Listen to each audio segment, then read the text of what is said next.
On my 60th birthday, my son stood up at a fancy restaurant in Yaletown and transferred $250,000 to his mother-in-law's foundation right in front of me. Then he slid a $20 bus card across the table and said, "For you, Mom, so you don't have to fumble for change." That was the moment I realized I had spent a lifetime raising a man who saw me as a burden. That night, I didn't cry. I disappeared. I still remember the way the restaurant lights reflected off the rain outside that night. Yaletown always sparkled when it rained, like the city was dressed up for people wealthier than me. It was my 60th birthday. The table was crowded with Adrian's colleagues, Sienna's friends, and of course, Evelyn Hart, the queen of social circles and Sienna's mother. Champagne glasses lined the table. Laughter floated in the air like money had no gravity. And then my son stood up. He raised his glass. "To my mother," he said, smiling like the world belonged to him, "for teaching me the value of hard work." For a brief moment, my heart swelled. This was the boy I carried through blizzards, the boy I fed on borrowed hope, the boy I built my life around. Then he pulled out his phone, turned the screen toward everyone, and announced, "I've just transferred $250,000 to the Evelyn Hart Foundation for the Sculpture Garden Project." Applause burst around me. Evelyn dabbed at her eyes, performing gratitude like a seasoned actress. And then Adrian looked at me almost as an afterthought and slid a small envelope across the table. Inside was a $20 bus card. "For you, Mom," he said lightly, "so you don't have to fumble for change anymore." The table laughed. I didn't. I held that card like it was a verdict. I smiled, because that's what mothers do in public. But something inside me went completely still. That night, in the quiet of my little apartment, I ironed a blouse and opened the bottom drawer of my cabinet.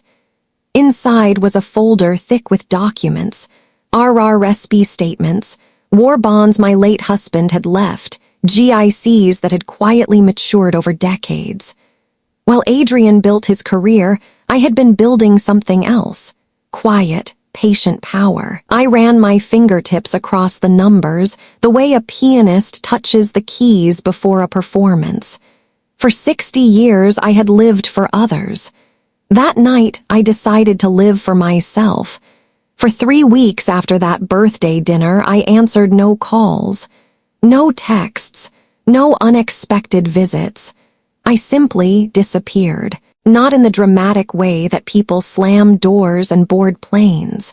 No, I vanished the way water slips beneath ice, silent, deliberate, unstoppable.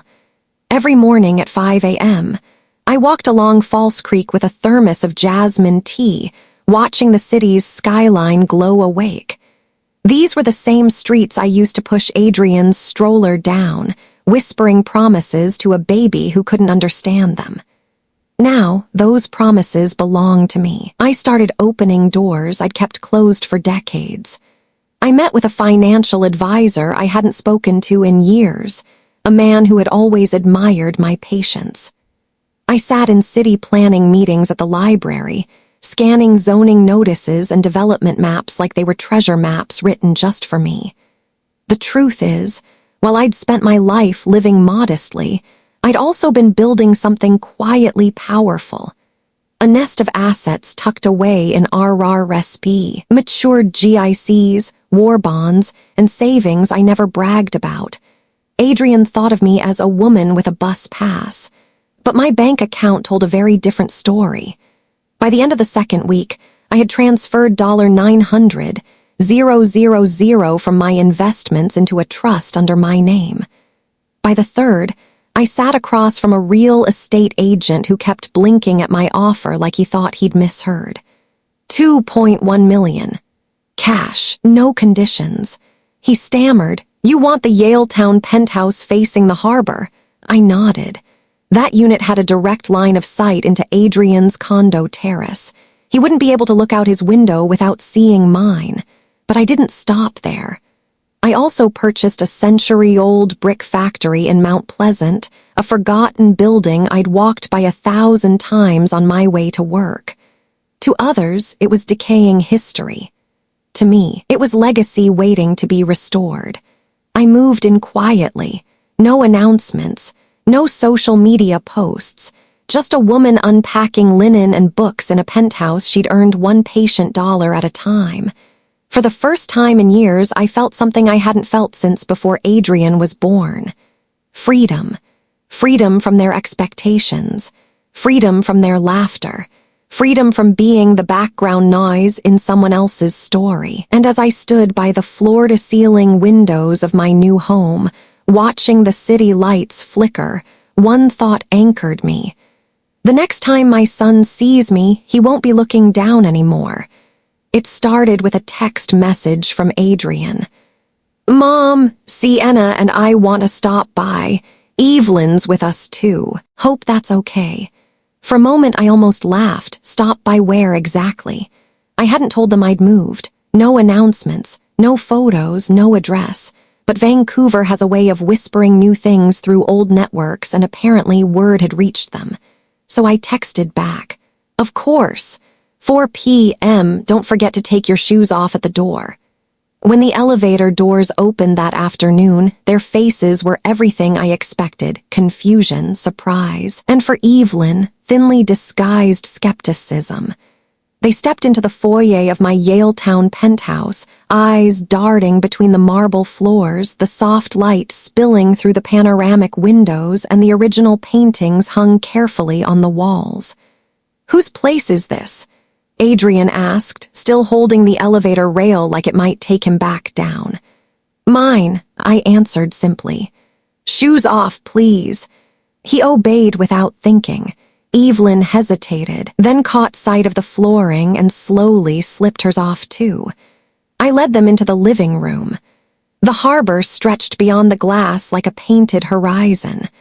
A porcelain tea set gleamed on the low table, steam curling gently from the spout. I'd chosen oolong, the same tea my husband and I used to drink late at night when Adrian was still a boy. "Mom, when did you?" Adrian began. "Sit," I said softly. "Tea first, questions after." They sat. I poured slowly, deliberately. Then, without theatrics, I placed a stack of papers on the table. Bank transfer receipts, property deeds, trust documents, numbers clean, undeniable. 2.1 million, I said quietly. "Cash, that's what this penthouse cost. And this," I lifted another document, "is the purchase agreement for the Kingsley Brickworks in Mount Pleasant. I'm turning it into a public reading center and archive. I filed the permits last week." Evelyn blinked first. "Well, that's certainly unexpected." Her voice had that careful lilt rich people use when they're trying to regain control of the conversation. Adrian looked like he'd been unplugged from his own script. "Why didn't you tell me?" He finally stammered. "You didn't ask," I replied. Silence, not awkward, powerful. I sipped my tea. They stared at the harbor. I let the moment breathe. "For years," I continued, "I lived modestly so you could have everything: education, travel. A chance at the kind of life I never had, and I don't regret that. But don't mistake modesty for weakness. I've been building quietly, Adrian. While you were chasing titles, I was preparing foundations."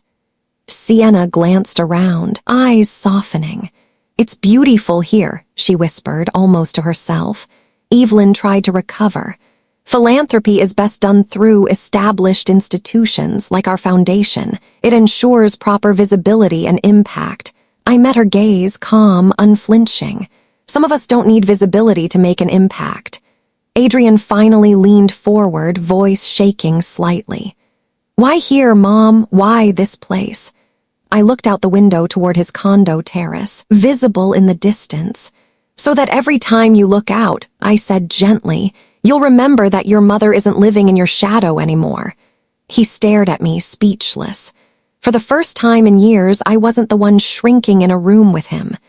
I wasn't the woman with the patched coat, the bus card, or the quiet seat at the edge of the gala. I was Mei Lin Vo, a woman who built something lasting. And they were finally seeing it. The first sign came quietly, like a soft crack in a frozen lake. One of Adrian's portfolio companies folded overnight. A second announced restructuring. He brushed it off at brunch. "Market correction," he said with a tight smile. But within weeks, the news spilled across the business pages. Markets in free fall, venture funds tightening, developers pulling out of projects. The glamorous world Adrian had built his identity around began to unravel, thread by glittering thread. I watched from my penthouse window as the city changed. The harbor stayed calm, but the streets below grew quieter, as if even the air understood something was shifting. I didn't call him. I didn't offer help. I simply made tea every morning and went on with my new life. Meanwhile, in Mount Pleasant, the old brick factory was humming with life. Construction crews restored the timber beams, and the scent of fresh cedar replaced the stale smell of dust. I visited daily, wearing my work boots and carrying thermoses for the workers.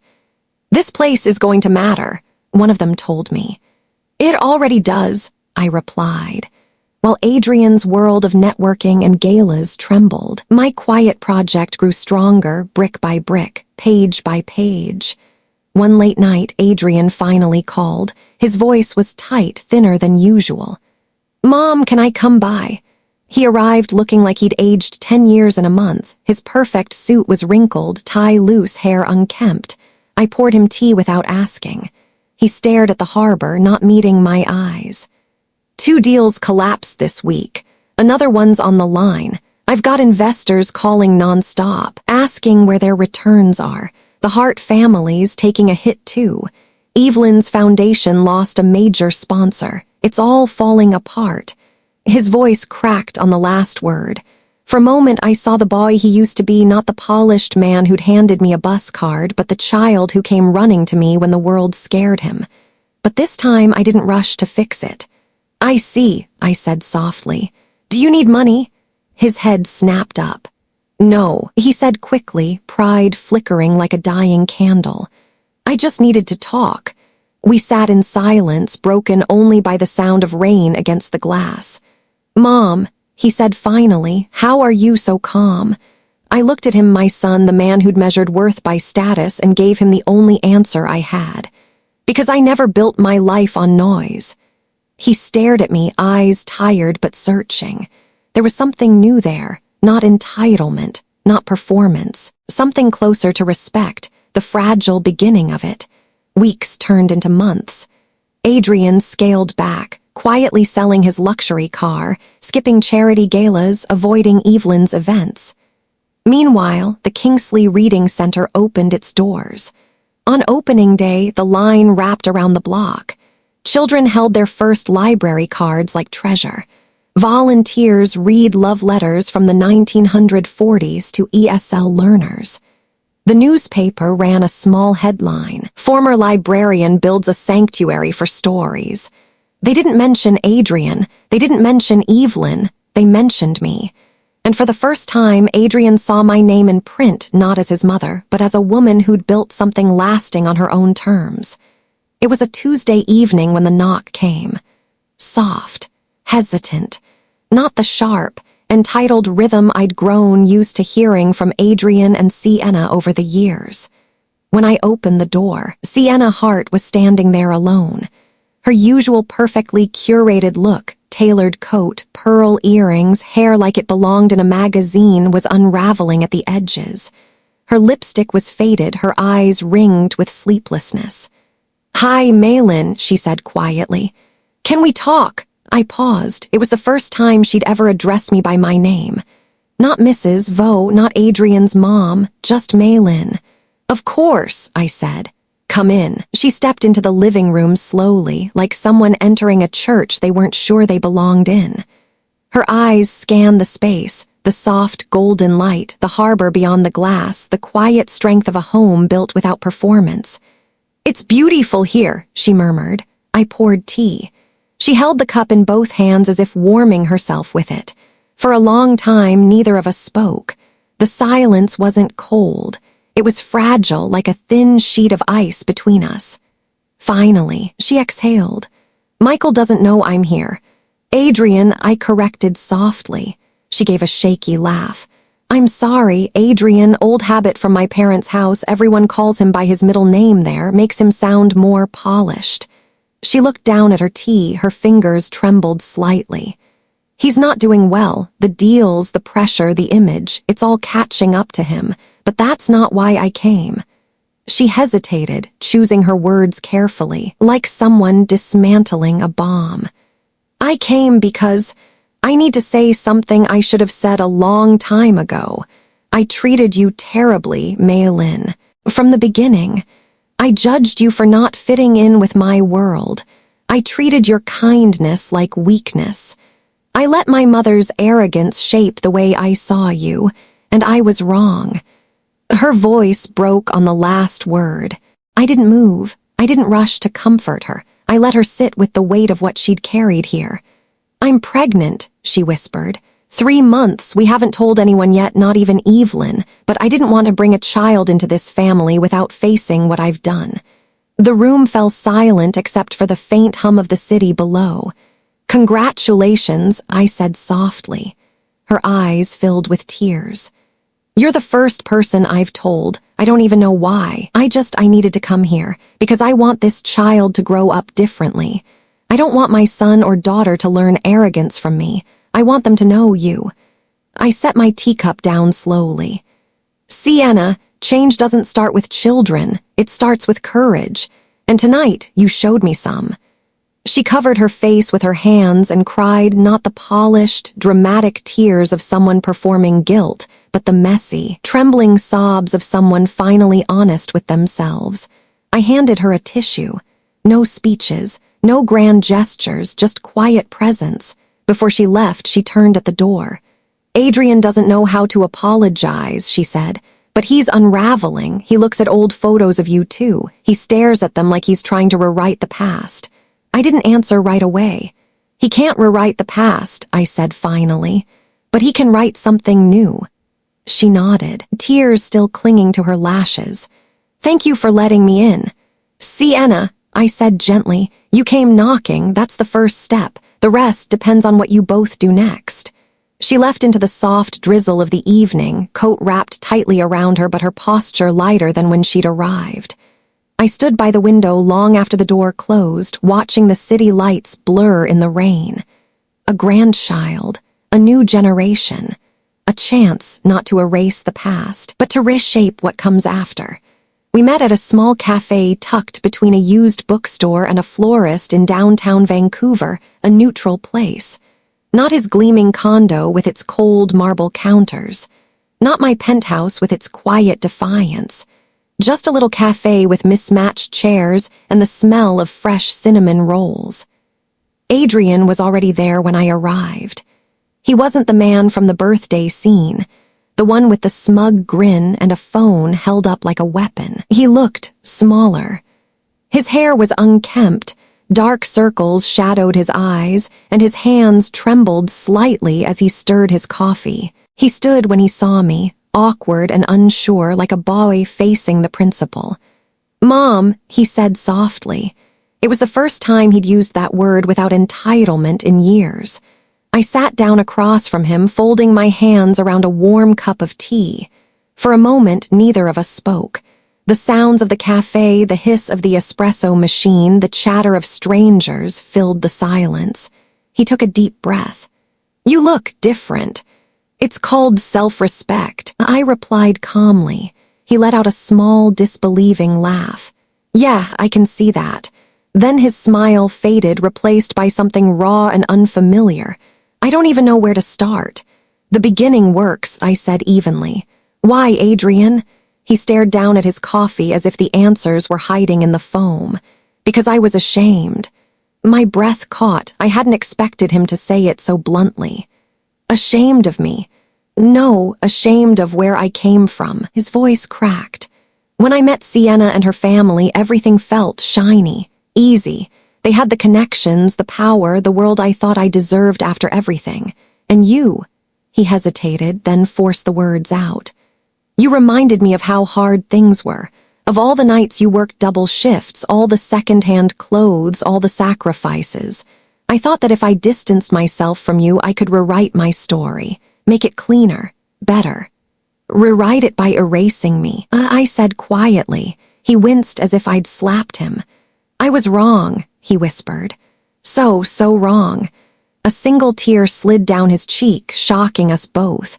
Adrian had always been composed, controlled, surgical in everything he did. Seeing him undone was unsettling. I looked at old photos, he admitted. The one from my 10th birthday, the year you saved every penny to rent that little community hall so all my classmates could come. I didn't see poverty in that picture. I saw love, I saw you. My throat tightened. I stayed silent, letting him keep talking. I've been an arrogant fool. I treated you like you were less than. I let Sienna's family dictate how I saw my own mother. And now, every night, I lie awake thinking, how could I have done this to her? Because it was easy, I answered, not cruelly, just honestly. Because I never stopped giving, never set a boundary. I made it comfortable for you to ignore me. He nodded slowly, shame etched into every line of his face.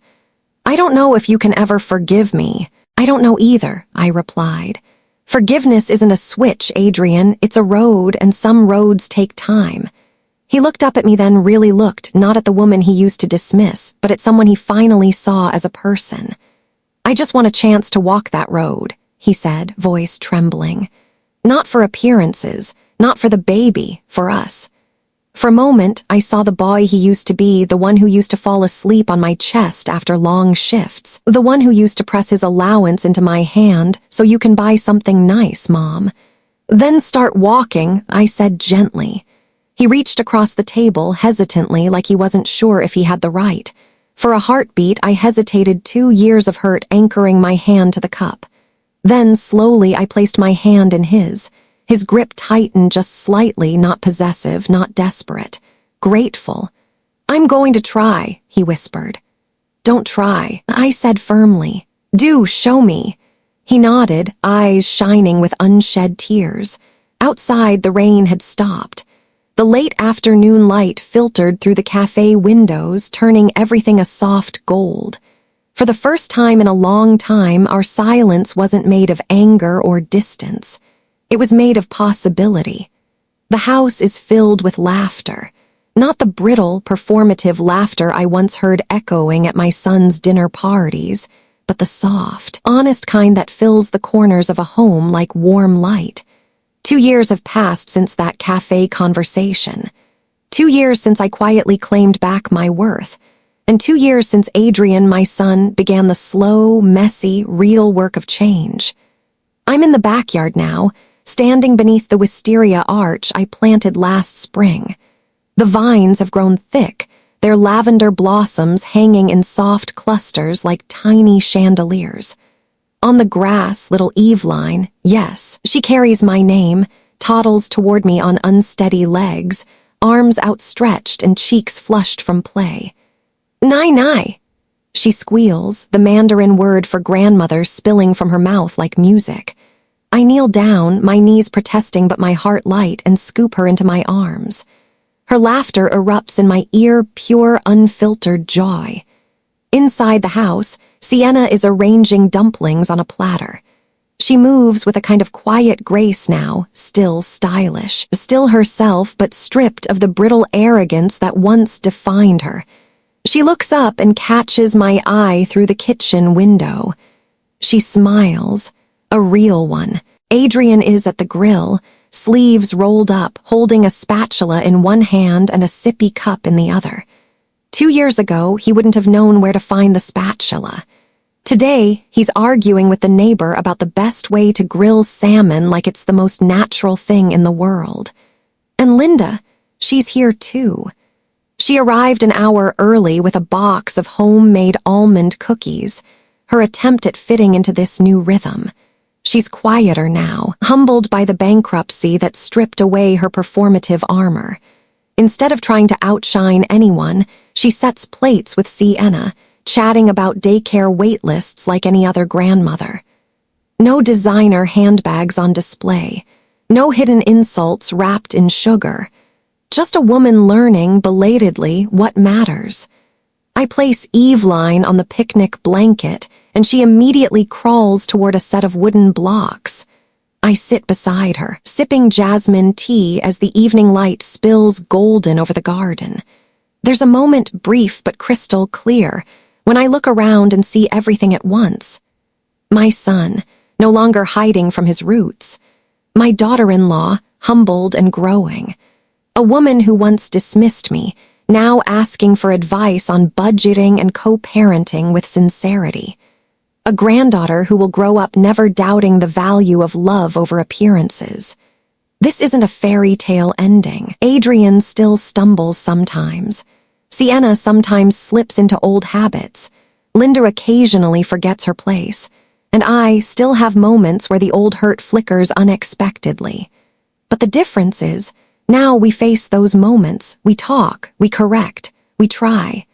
Adrian joins me on the blanket, sitting cross-legged like he used to as a boy. "You've turned this place into a little world," he says softly, watching Eveline stack the blocks with serious concentration. "I built this world long before you realized it existed." I reply with a small smile. He nods, his eyes filled with a kind of respect that used to be missing.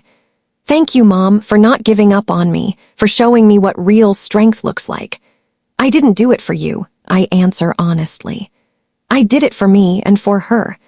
I point to Eveline. She looks up at us, chubby hands waving a block triumphantly like a queen holding a scepter. "She's going to know where she comes from," I say. "Not just the polished version. The real one built on sacrifice, resilience, and quiet power."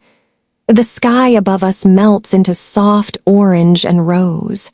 Lanterns strung across the patio flicker to life, swaying gently in the evening breeze. The sound of clinking glasses drifts out from the house. Someone starts humming an old folk song. I think it's Linda. I lean back on my hands, letting the warmth of the moment settle deep into my bones.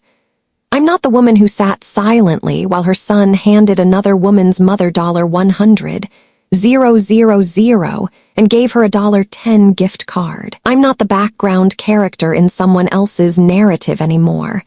I'm Maylin Vo, a woman who reclaimed her story, and in doing so, reshaped the future of her family.